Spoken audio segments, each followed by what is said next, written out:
Yo creo que Éxodo capítulo 19, en base a todo lo que hemos ido hablando hasta el momento, es un gran clímax dentro de la historia. Dentro del libro de Éxodo, Éxodo 19 es un capítulo central, Éxodo 19 y parte de Éxodo capítulo 20, porque es el capítulo en donde se entrega la ley, en donde se inicia el pacto. Como les contaba, es el origen del pacto, es lo que el pueblo de Israel ha estado esperando todo este tiempo, es lo que el Señor quiere hacer, es lo que Él tenía presupuestado desde un principio. Respecto al pacto, se viene hablando desde el libro de Génesis, desde esta gran promesa de hacer una gran nación, desde los tiempos de Abraham en adelante. Entonces termina siendo un capítulo cúlmine, termina siendo algo muy esperado y es parte del plan de Dios que efectivamente así sucediera y que fuera acá, en el monte de Sinaí. Entonces lo que vamos a estudiar hoy es el origen del pacto entre Dios e Israel en Éxodo 19.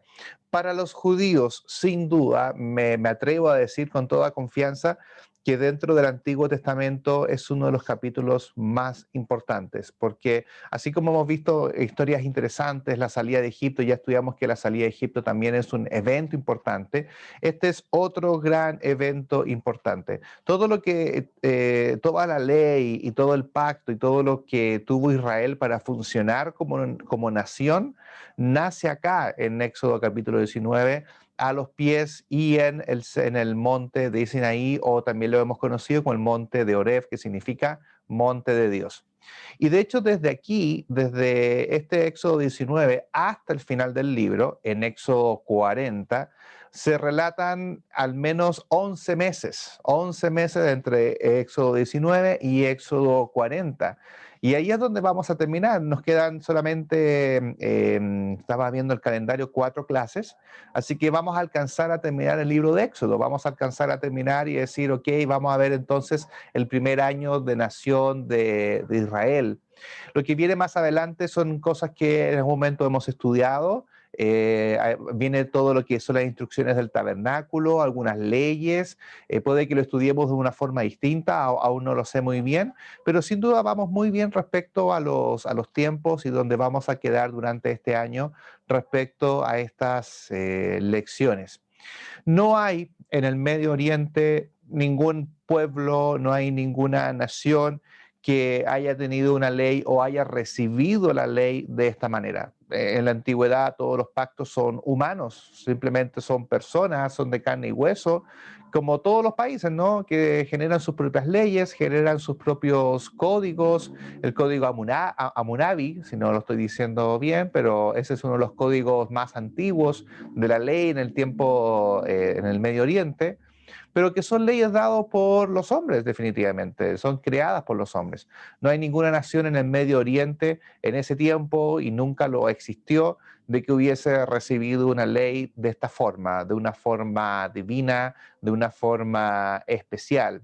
Recordemos como contexto, el contexto de alguna manera lo dice el versículo 1 de Éxodo 19, para situarnos un poquito en el tiempo. Dice el versículo 1 de Éxodo 19 que en el mes tercero de la salida de los hijos de Israel de la tierra de Egipto, en el mismo día llegaron al desierto de Sinaí.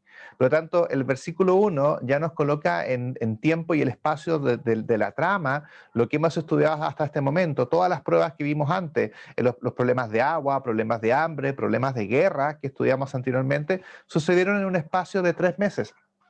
Y acá de forma exacta y precisa, dice el versículo 1, que en el mes tercero, en el mismo día. Por lo tanto, han pasado 3 meses desde que salieron aquella noche y cruzaron con la columna de fuego por delante el Mar Rojo.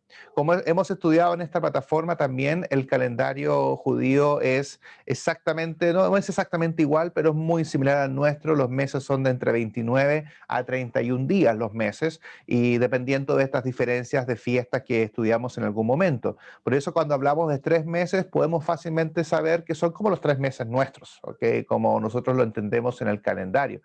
Ahora, el hecho de que ¿Te acuerdas que nosotros leímos también un versículo que el pueblo viajaba cuando el Señor lo decía? Lo vimos en Éxodo capítulo 17, verso 1, que decía ese versículo que se movían según la voluntad de Jehová.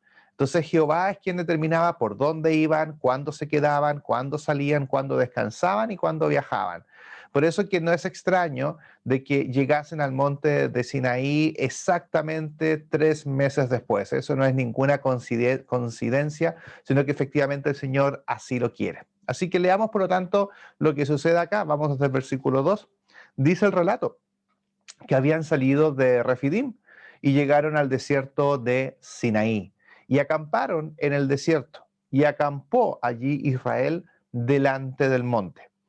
Y Moisés subió a Dios, y Jehová lo llamó desde el monte, diciendo: así dirás a la casa de Jacob y anunciaréis a los hijos de Israel: vosotros visteis lo que hice a los egipcios y cómo os tomé sobre alas de águilas y os he traído a mí. Ahora pues, si diereis oído a mi voz y guardarais mi pacto, vosotros seréis mi especial tesoro sobre todos los pueblos, porque mía es la tierra. Y vosotros me seréis un reino de sacerdotes y gente santa. Estas son las palabras que dirás a los hijos de Israel. Lamento no haber puesto el mapa acá, pero si lo recordamos o lo tienen quizás en la parte final de sus Biblias, el monte de Sinaí justamente está dentro de este viaje, está en la parte inferior de su viaje, está cerca de la tierra de Madián. Recordemos que hablamos de que Jetro, como sacerdote del Señor que vivía en la tierra de Madián, se acerca a conversar con Moisés y con toda su familia, ¿cierto? Iba con su señora y con sus 2 hijos. Por lo tanto, dentro de esta zona ya se encuentran, según el versículo 2, se encuentran ahí. Justamente acampan, salieron de Refidim, donde habían tenido la batalla contra Amalek, y llegan acá al desierto de Sinaí, e Israel acampa delante del monte. Y dice el versículo 3 que Moisés subió, dice, Moisés subió a Dios. Y se han hecho varios estudios. De hecho, en algún momento conversamos de que Moisés fue 2 o 3 veces al Sinaí, pero si hacemos un estudio bien detallado de la cantidad de veces que Moisés subió al monte de Sinaí a conversar con el Señor de esta forma, al final de la lección yo les voy a compartir un anexo en donde vamos a ver todas las veces que Moisés subió efectivamente al monte de Sinaí a conversar con Jehová de esta manera. Lo que no significa que Moisés no vaya a conversar más con Jehová, sino que simplemente el acto de subir al monte está muy bien registrado en las Escrituras, porque después vemos que Moisés conversa con Jehová en distintos momentos, distintos lugares, en el tabernáculo. Recuerden que Moisés en el futuro, él puede entrar en el tabernáculo porque él es descendiente de la tribu de Leví, al igual que Aarón, su hermano, que también era de la tribu de Leví. Por eso es que Moisés cumple aquí una misión de líder, también un poco de sacerdote, no es sacerdote oficial, pero justamente por ser el líder de Israel y estar en contacto con el Señor cara a cara, Moisés puede entrar también al tabernáculo, al igual que un sumo sacerdote, a conversar con el Señor, está en un mismo nivel. Por eso es tan especial Moisés, ¿verdad? Que a no ser sumo sacerdote, igual puede conversar con el Señor dentro del templo. Entonces, las veces que Moisés subió, lo vamos a ver al final de la lección en un pequeño anexo. Y me quedo en el versículo 3 con esta frase que está en cursiva que puse ahí. Lo que está sucediendo es que Moisés, el Señor lo llama desde el monte, va al monte y le está diciendo: dile esto al pueblo de Israel, ¿no? Dile esto al pueblo porque ahora vamos a iniciar un pacto. Ahora vamos a partir de esto, vamos a firmar de alguna manera esto, ustedes tienen que elegir seguir este pacto, ustedes lo van a recibir, yo se los voy a entregar y ustedes deciden si lo toman o no lo toman. Eso es lo que está sucediendo acá en la historia, es justamente como un pacto legal, en donde Moisés le está diciendo al Señor: dile al pueblo, yo doy la ley, ustedes van a ver si la aceptan o no. Y si la aceptan, hay condiciones. Hay condiciones y también hay grandes beneficios si ustedes aceptan la ley. Y cómo comienza la frase de Jehová en el versículo 3 es: así dirás a la casa de Jacob y anunciarás a los hijos de Israel. La forma de decirlo, que es muy poética, trata de recordarle al pueblo sus inicios más humildes. Primero como la casa de Jacob, no siempre fueron los hijos de Israel. Primero partieron como la casa de Jacob. Les recuerda eso muy bien a ellos de que saben de que vienen desde la llegada con José, saben toda la historia de José, por supuesto, una historia maravillosa del libro de Génesis, y esos fueron sus inicios. Partieron como la casa de Jacob, pero hoy en día son los hijos de Israel. Y de alguna forma en esa frase les recuerda sus humildes inicios como nación y ahora el Israel que son en este momento. Y el versículo 4, el Señor les explica cómo han nacido. Dice que el Señor los tomó sobre alas de águilas y os he traído a mí. Es muy poético, ¿verdad? El versículo 3 tiene poesía, el versículo 4 tiene poesía, tiene una metáfora, no es algo literal, lo entendemos como una metáfora, en donde la idea de llevarlos sobre alas de águilas es una metáfora que sugiere que Dios llevó a los israelitas de la misma manera que un águila madre lleva a su cría cuando está aprendiendo a volar. De hecho, varios escritos que yo trabajo para las lecciones opinan exactamente lo mismo, de que es la idea de las águilas que llevan a sus polluelos, que los mueven de un lugar a otro, y dice que el Señor los llevó sobre alas de águilas. Algunos también pueden definir esa metáfora en el sentido de que lo hizo con rapidez también, que lo hizo de una forma maravillosa, de una forma poderosa. De hecho, hay uno recuerda este texto en Isaías 40:31. A mí me vino a la memoria, no tiene mucha relación con el tema, pero me viene a la memoria, que dice Isaías 40:31, pero los que esperan en Jehová tendrán nuevas fuerzas, levantarán alas como las águilas, correrán y no se cansarán, caminarán y no se fatigarán. Es un texto de oro este, ¿no? Es un texto que lo leemos y lo conocemos bastante. Es uno de los textos que más se conoce de Isaías, de hecho, que este es el 40:31, y habla de esta misma metáfora de llevarlos como águilas. Y el Señor los lleva de esa manera, de una forma muy, muy poética. Versículo 5 dice, ahora pues, si diereis oído a mi voz y guardaréis mi pacto, vosotros seréis un especial tesoro sobre todos los pueblos de la tierra. ¿Qué ha hecho Israel para tener esto? Ya hemos estudiado las características de Israel, ¿cierto? Nos hemos dado cuenta de cómo reclamaron al Señor cuando estaban frente al Mar Rojo. Le hemos visto que 4 veces anterior en estos 3 meses en una casa apedrean a Moisés porque le empiezan a echar la culpa. Entonces, ¿por qué el Señor está eligiendo este pueblo? Este pueblo que es un poquito mañoso, es un poquito molesto. ¿Por qué lo está eligiendo? Simplemente yo creo que por 2 cosas. Primero, por gracia. Israel, el Señor lo está eligiendo como un regalo, es simplemente por gracia y por amor. Y también lo elige por las promesas. El Señor hizo una promesa acá. El Señor hizo una promesa en los tiempos de Abraham. Y el Señor aquí viene a cumplir su promesa, es parte de su carácter. No importa la forma como sea Israel, ni que sean buenos, sean perfectos, sean malos. No importa mucho eso. Acá lo que importa es que son sus hijos. Es así de simple. Y el Señor aquí viene a cumplir una promesa. Y la invitación es que ellos sean su especial tesoro sobre todos los pueblos de la tierra, porque mía es la tierra, dice. ¿Y por qué el Señor puede hacer que Israel sea un especial tesoro sobre todos los pueblos? Porque tal es la tierra. Ese es el motivo. El Señor puede entregar títulos. El Señor puede dar pactos, el Señor puede dar títulos, el Señor puede darles títulos de sacerdotes, de gente santa. El Señor puede hacer eso. ¿Por qué lo puede hacer? Porque dice el versículo 5 al final de que mía es toda la tierra. Es como diciendo, yo lo hago porque yo hago lo que quiero, porque la tierra es mía, yo tomo la decisión. Si yo quiero que esto sea así, va a ser así, porque la tierra me pertenece a mí. Por eso el Señor puede darle estos títulos o les puede dar también un pacto a este pueblo y cumplir su promesa, porque la razón es de Él es toda la tierra. Y el versículo 6, sin duda, nos trae un tremendo recuerdo cuando dice que vosotros me seréis un reino de sacerdotes y gente santa. Y yo creo que todos los que les gusta anotar en su Biblia tienen que tener estos 2 textos muy unidos, como dice 1 de Pedro 2:9, más vosotros sois linaje escogido, real sacerdocio, nación santa. O sea, lo que Pedro está ahí citando es exactamente lo que está aquí en este versículo, en donde es un especial tesoro, es la idea del linaje escogido, ¿no? Es un especial tesoro, es un linaje escogido. La frase reino de sacerdotes es un real sacerdocio, también que somos gente santa o nación santa. A final de cuentas son las mismas ideas, es la misma palabra que Pedro utiliza posteriormente para nosotros.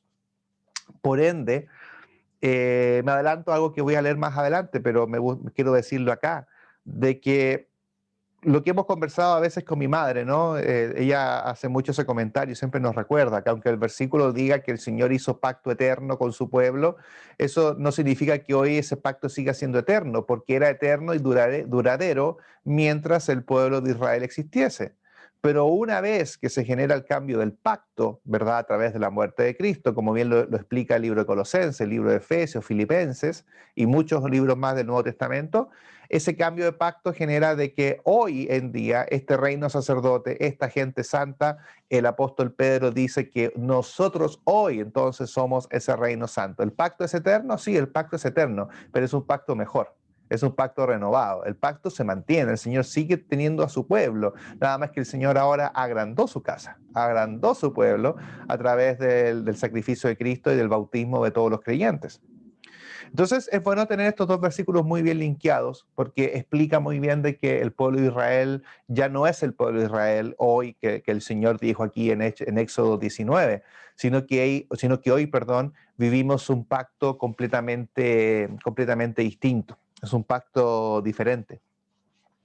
Hay un comentario que yo leí por ahí sobre el versículo 6 respecto al ser reino de sacerdotes, que la nación de Israel tenía que haber sido una nación en donde su reino era a través del Señor, era el Señor quien iba a ser su rey y su gobernante. Siempre fue el plan de Dios de que Jehová y el Señor iba a ser siempre el rey de su pueblo, pero sabemos lo que sucedió después de los tiempos de Samuel, en donde el pueblo le pidió un rey y Samuel se entristece mucho, ¿se acuerdan ustedes? Y el Señor le dice a Samuel, no te pongas triste, ¿no? No te están rechazando a mí, a ti me están rechazando a mí. Porque el plan de Dios, como vemos en este versículo, que ellos iban a ser un reino de sacerdotes, en donde, como dice el versículo 5, el rey era el Señor. Vamos a desglosar un poquito el verso 5. Creo que el verso 5 tiene cosas bien interesantes, y el verso 5 y el 6. Habla del pacto, dice el versículo 5, ¿no? Que decidierais oído a mi voz y guardarais mi pacto. La palabra pacto, viendo este comentario bíblico del mundo hispano, que ha sido muy buena ayuda en este estudio, lo pueden encontrar en internet, ¿eh? Yo lo descargué de internet. La palabra pacto, que es la palabra hebrea berit, que en el diccionario Strong es la palabra 12 de 85, aparece por lo menos la palabra pacto 262 veces en el Antiguo Testamento. La palabra hebrea berit tiene dos posibles raíces verbales, analizando un poco la etimología del nombre, ¿no? De dónde nace la palabra berit. Primero, viene de la idea de comer, y de allí la idea de tener comunión con. Y la otra derivación de la palabra como etimología o origen de la palabra es ligarse, atar, unir o vincularse con. Interesante, ¿eh? Cuando nosotros hablamos del nuevo pacto y cómo nosotros recordamos el pacto hoy en día en la cena del Señor.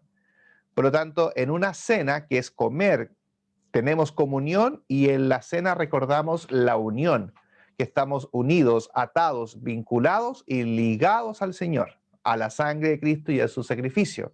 Eso es lo que nosotros vivimos con respecto cuando tenemos un pacto. Tenemos comunión y interesante que la palabra pacto se asocia a la comida también, ¿eh? Por eso nosotros también vivimos la cena del Señor, porque hay una comida también de por medio, comida entendiéndose el pan y el jugo de la vid. Pero por otro lado también recordamos el vínculo. Comenta al final, el último comentario, el último que dice es que las dos raíces son similares y provienen de Asiria, donde eran usadas en los cultos. Posiblemente la palabra hebrea incluye las dos ideas, lo cual me parece y tiene mucho sentido. Este comentario bíblico hace un buen análisis de lo que es pacto, ¿eh? Si uno hace un estudio de la palabra pacto, es bien interesante. Es un tema que se podría comenzar a ahondar y analizar la etimología y en qué momento se utiliza la palabra pacto. Y el otro paréntesis que tenemos que hacer acá es lo que yo les comentaba por adelantado respecto, bueno, ¿y qué sucede hoy en día con Israel? O sea, ellos recibieron este pacto y ¿qué pasa hoy día con ellos? Y comenta Coy Roper en su comentario de Éxodo diciendo, Israel fue la nación escogida por Dios durante la era mosaica. Sin embargo, bajo la dirección del Nuevo Testamento, la distinción entre judíos y gentiles ha sido eliminada. Y hay algunos textos, como les decía yo, de referencia. Por lo tanto, en la época actual no podemos decir que los judíos como personas físicas o Israel como una nación terrenal sean el pueblo de Dios más que ningún otro pueblo. Ahora voy a hacerle caso a mi hermano el Cedillo y voy a tomar agua, que me dijo la semana pasada que no había tomado.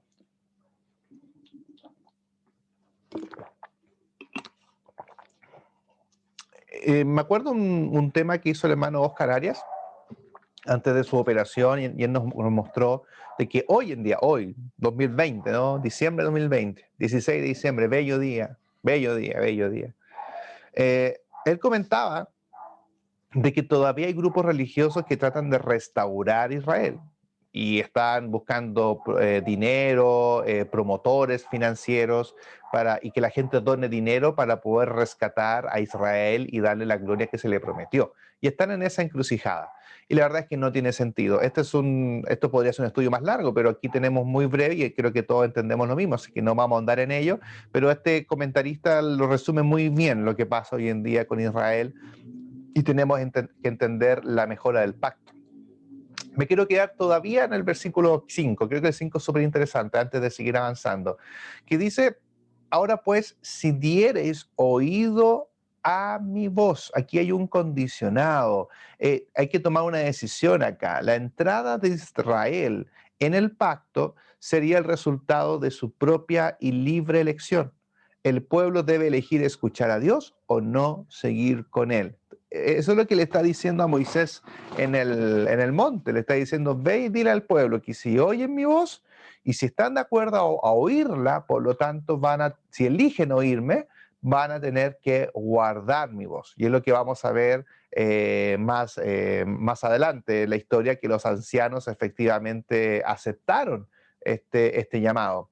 La otra frase que me quedaba pendiente reflexionar es la palabra mi especial tesoro. Les dice Jehová a Israel, les dice vosotros seréis mi especial tesoro.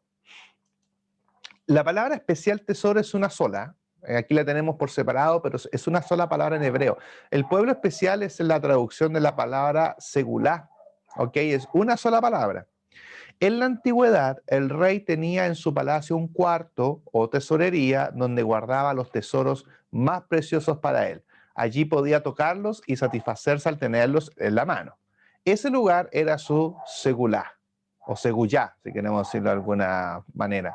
Entonces, es una palabra que para la época es bien interesante, en donde el rey, porque el rey acá se identifica como Jehová, él no dice yo voy a ser su rey, sino que él se está autoidentificando de esa manera ya al utilizar esta palabra.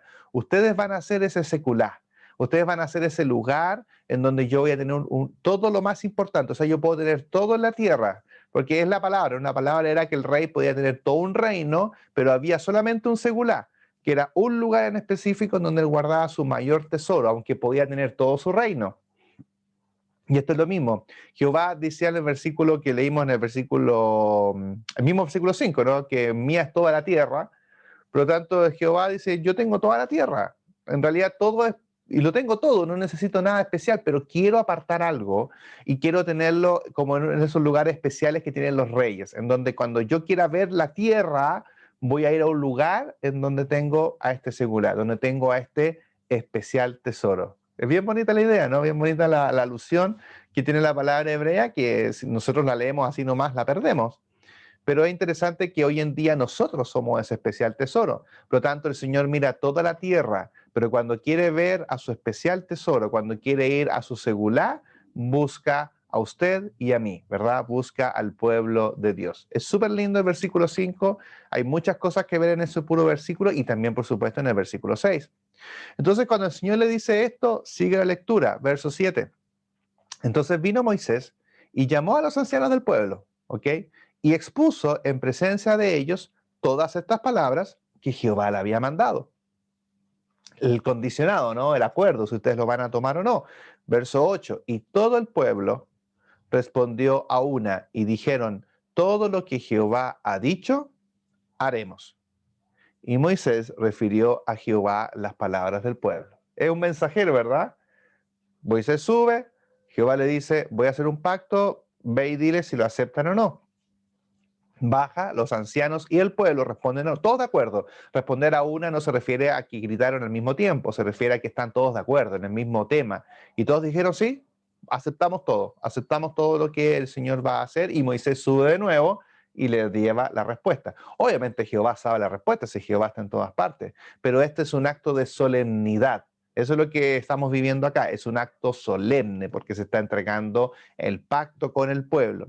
Entonces Jehová, verso 9, dijo a Moisés, he aquí, yo vengo a ti en una nube espesa para que el pueblo oiga mientras yo hablo contigo y también para que te crean para siempre.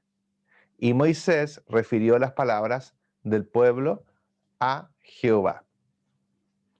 ¿Qué va a pasar en el verso 9? Vamos a verlo a continuación, le está dando una advertencia. Le está diciendo, yo voy a hablar a ti y voy a venir en una nube espesa. ¿Cómo fue esta historia?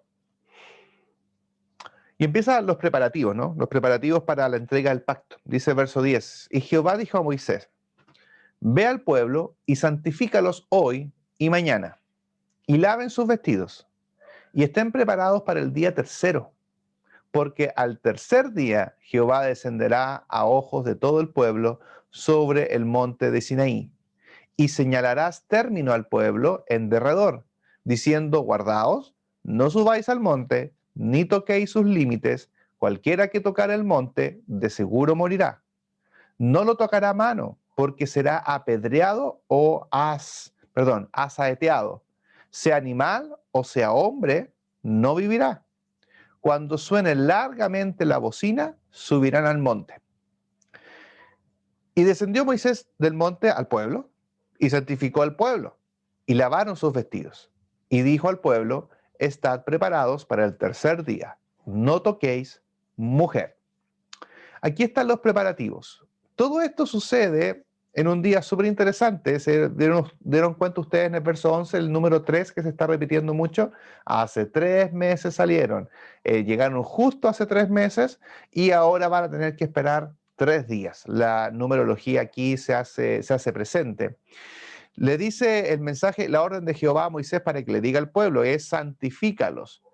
El Señor es enteramente santo. Por lo tanto, si yo me voy a encontrar con el Señor para que me dé el pacto, tengo que, por lo tanto, estar preparado.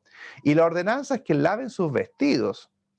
A ver, no era tomar la ropa y echarla a la lavadora y después a la secadora y en 3 horas quedamos listos. Ellos viven en el desierto, la ropa está sucia, o sea, y tienes que buscar agua para lavarla. Entonces necesitas 3 días para hacer todo este ejercicio, lavar toda la ropa, o por lo menos la que te vas a poner ese día, tienes que estar de punta en blanco. Vístete de punta en blanco y anda a la tierra. Cuesta mantenerse limpio. Entonces, la ordenanza que le está dando acá Jehová al pueblo no es menor. Tienen que estar 3 días preparándose para esto. Eh, de hecho, colocan límites. Se percata en versículo 12 de que colocan un límite, ¿no? De aquí para allá no pueden subir porque su lugar es santo, su lugar donde yo voy a estar. Y de hecho dice en el versículo 13 que si alguien llegase a subir, sea hombre o animal, o sea, se te escapó el animal y listo, no tienen que apedrearlo apedrearlo o asaeteado, o es que tirarle flechas, es más fácil, es dispararle flechas, las saetas, ¿no? Tirarle flechas. ¿Por qué? Porque del mismo modo que el tal no podía tocar el monte, los que le daban muerte no habían de tocarlo. En términos prácticos es que si alguien cruzaba el límite, no puedo ir a buscarlo, porque tampoco puedo cruzar el límite. Entonces, ¿qué tengo que hacer? ¿Le tengo que tirar piedras detrás del límite o le tengo que tirar flechas? Así de simple, o sea, no me puedo acercar, como dice el comentario ahí, por el contrario, tenían que darle muerte, ya sea por la lapidación o disparándole flecha. Entonces lo que está diciendo Jehová es que si alguien llega a pasar el límite que aquí voy a colocar para yo estar en el monte, si alguien lo cruza, tienen que tirarle piedra o le tiran flecha, porque ustedes no pueden cruzar tampoco. No, ya pasó el límite, no puedo ir a buscarlo, así que de donde yo esté, lo tengo que matar, sea animal o sea hombre. O sea, se te escapó el animal, el animal cruzó el límite, justo la vaca cruzó el límite, no lo puedo llamar, pues no es como un perro, po. Entonces, ¿qué tiene que hacer del límite? Probablemente tirarle flecha y matar el animal. Entonces, esa es la ley que está entregando el Señor. Y dice cuando suene la bocina. Interesante. ¿Quién toca la bocina? Realmente no lo sabemos, lo vamos a ver un poquito más adelante. Y parte también de la ceremonia, lo que llama la atención es el verso 15, que le dice que el pueblo no toque mujer. Y en realidad aquí no se explica mayor el motivo del por qué. Sí, en el libro de Levíticos hay muchas ceremonias que hablan de no tocar mujeres, habla un poco de la impureza, especialmente tener relaciones en el matrimonio cuando, por ejemplo, hay flujo de sangre o cuando hay flujo de semen. Son cosas que aparecen en el libro de Levítico. Pero a priori, por lo menos acá, es para que el pueblo nadie tuviese ninguna distracción, sino que se focalizara que lo único que es importante para ellos es prepararse y enfocarse solo en lo que va a suceder en el día 3, porque lo que va a suceder acá es muy, muy impresionante. Dice que aconteció que al tercer día, cuando vino la mañana, vinieron, ¿qué cosa? Truenos y relámpagos, y espesa nube sobre el monte, y sonido de bocina muy fuerte, y se estremeció todo el pueblo que estaba en el campamento. Y Moisés sacó del campamento al pueblo para recibir a Dios, y se detuvieron al pie del monte, en el límite que ya estaba trazado. Todo el monte de Sinaí humeaba, porque Jehová había descendido sobre él con fuego, y el humo subía como el humo de un horno, y todo el monte se estremecía en gran manera. Paréntesis, Sinaí no es un volcán, ojo con eso, detalle importante. No es un volcán. Verso 19. El sonido de la bocina iba aumentando en extremo. Moisés hablaba y Dios le respondía con voz tronante. Y descendió Jehová sobre el monte de Sinaí, sobre la cumbre del monte, y llamó Jehová a Moisés a la cumbre del monte, y solo Moisés, ¿verdad? Moisés subió, porque el pueblo no podía pasar los límites que se habían establecido.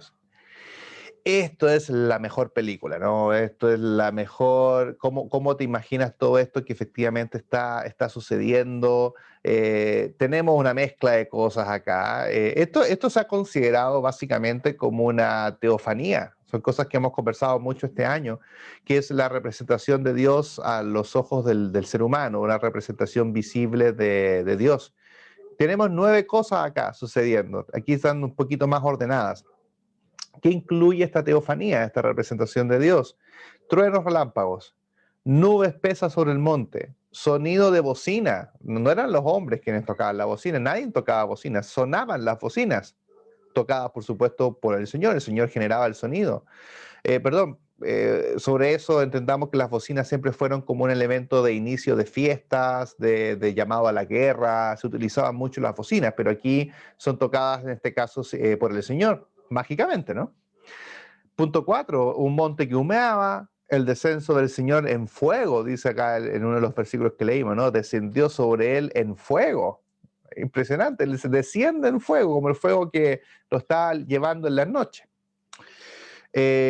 Punto 6, humo que subía como de un horno, insisto, no es un volcán el cerro. Entonces esto es un humo que está saliendo por todo lo que hay en ese momento. Un terremoto local, dice que el monte se estremeció. El sonido de la trompeta aumentaba cada vez más y el Señor le respondía a Moisés con voz como de trueno. 9 elementos tiene esta teofanía, es decir, el Señor se está manifestando a su pueblo, se está haciendo visible, pero no su imagen, ¿no? Sino que se está haciendo visible en estas representaciones. Los israelitas, por supuesto, el hecho de estar acá en este momento, todo esto genera de que se genera genera un temor, ¿cierto? Frente a todo el pueblo. Dice el verso 16 al final que el pueblo se estremeció. De alguna forma, esto le entrega al pueblo respeto, también temor, los motiva a obedecer el pacto, a obedecer lo que el Señor va a decir, porque el Señor no se anda con chicas, como decimos acá en Chile, ¿no? Es realmente alguien que que desde su divinidad y desde lo que significa ser Dios, Él también es justo, Él también castiga. Por lo tanto, si alguien te da una ley de esta manera, que es un espectáculo teofánico impresionante, claro, te da la intención de que hay que respetarlo porque mira bien de quién viene. Y después de todo esto, que en realidad no tenemos claro cuánto tiempo duró, pero yo creo un buen rato, porque aquí veo que pasan muchas cosas al mismo tiempo. Dice la lectura, ya en el verso 21, y Jehová dijo a Moisés, desciende, ordena al pueblo que no traspase los límites para ver a Jehová, porque caerá multitud de ellos. Y también que se santifiquen los sacerdotes que se acercan a Jehová, para que Jehová no haga en ellos estrago. Moisés dijo a Jehová, el pueblo no podrá subir al monte Sinaí porque tú has mandado diciendo, señala límites al monte y santifícalo. Y Jehová le dijo, ve, desciende y subirás tú, y Aarón contigo, mas los sacerdotes y el pueblo no traspasen el límite para subir a Jehová, no sea que haga en ellos estrago. Entonces Moisés descendió y se lo dijo al pueblo. Ve, por eso que esto toma un tiempo. Dice que más o menos ir y subir el cerro del Sinaí toma entre 1 hora u hora y media aproximadamente, subirlo a pie. Por eso que esto toma un buen tiempo, todo este proceso de ir, volver y hacerlo tan ceremonial. El Señor está llamando a los sacerdotes, Moisés no entiende bien la ordenanza y Jehová se la aclara con mucho más detalle. Como dice el versículo 21 en otra versión, no sea que muchos de ellos pierdan la vida, ¿no? Cuidado, no se acerquen porque algunos de ellos van a morir. La ordenanza ahora, según el verso 22, es que ahora santifiquen a los sacerdotes. Y uno se pregunta a este punto, ¿no? ¿De qué sacerdote estamos hablando? Porque hasta este momento todavía no tenemos el sacerdocio arónico estipulado. Por lo tanto, un buen comentarista aclara esto y lo dice de la siguiente manera. Puesto que la ley aún no había sido dada, el sacerdocio de Aarón no había iniciado. Al parecer, estos sacerdotes fueron los que sirvieron antes del establecimiento del sacerdocio de Aarón por parte de la ley. Lo probable es que eran hombres jóvenes, tal vez el primogénito de cada familia, que había sido dedicados a Dios y ofrecían sacrificios por el pueblo. De hecho, ya ha sucedido esto antes en el libro de Levítico, pero como todavía no están bien ordenados, habían ciertas personas jóvenes que realizaban este ejercicio preliminar de ser sacerdotes. Entonces, ¿qué tenemos hasta acá? Tenemos el momento en el cual el Señor prepara toda la situación en esta teofanía maravillosa del monte. Le dice al pueblo si quieren recibir, ellos dicen que sí, aceptamos, y ahora, por lo tanto, el Señor va a entregar la ley. ¿Y qué es lo que vamos a ver el próximo lunes? Que vamos a ver los 10 mandamientos, que es lo que el Señor le va a entregar en esta primer acercamiento al monte de Sinaí. Pero lo que estudiamos hoy es el momento. Hemos preparado este momento histórico para el pueblo que es en el monte de Sinaí. Y lo prometido es este anexo de los viajes de Moisés al monte. Hay gente que resume los viajes porque los resume por momentos, pero si queremos ser bien detallados, aquí ya vimos al menos 3 viajes, que es el número 1, el 2 y el 3. Pero también hay otros viajes, como por ejemplo el número 4, Dios dio la ley con mayor detalle después. Viaje 5, Dios se encontró con los líderes de Israel. Viaje 6, que es donde vamos a terminar nuestras lecciones. Les digo que vamos a terminar Éxodo en el capítulo 25. Ahí vamos a terminar nosotros este año. Y vamos a llegar, por lo tanto, al viaje número 6, donde se da el tabernáculo. Y yo creo que vamos a leer un poquito más y vamos a llegar al viaje 7. No vamos a estudiar el tabernáculo en esta lección. Recordemos que la lección de los tabernáculos ya está en YouTube y ya la estudiamos. Así que vamos a complementar aquellos aspectos que no hemos estudiado hasta este momento. Por eso vamos a llegar hasta el 25, pero después nos vamos a saltar algunos capítulos para ir completando el análisis en términos históricos. Pero ya ver que de repente los hermanos dicen cuántas veces subió Moisés al monte, en realidad fueron 7 veces, si queremos ser bien específicos. ¡Wow! 7 veces, interesante, número 7. 3 días, 3 meses, ¡wow! Los números para el Señor no son al azar. Maravilloso, ¿no? El Señor va pensando en todo.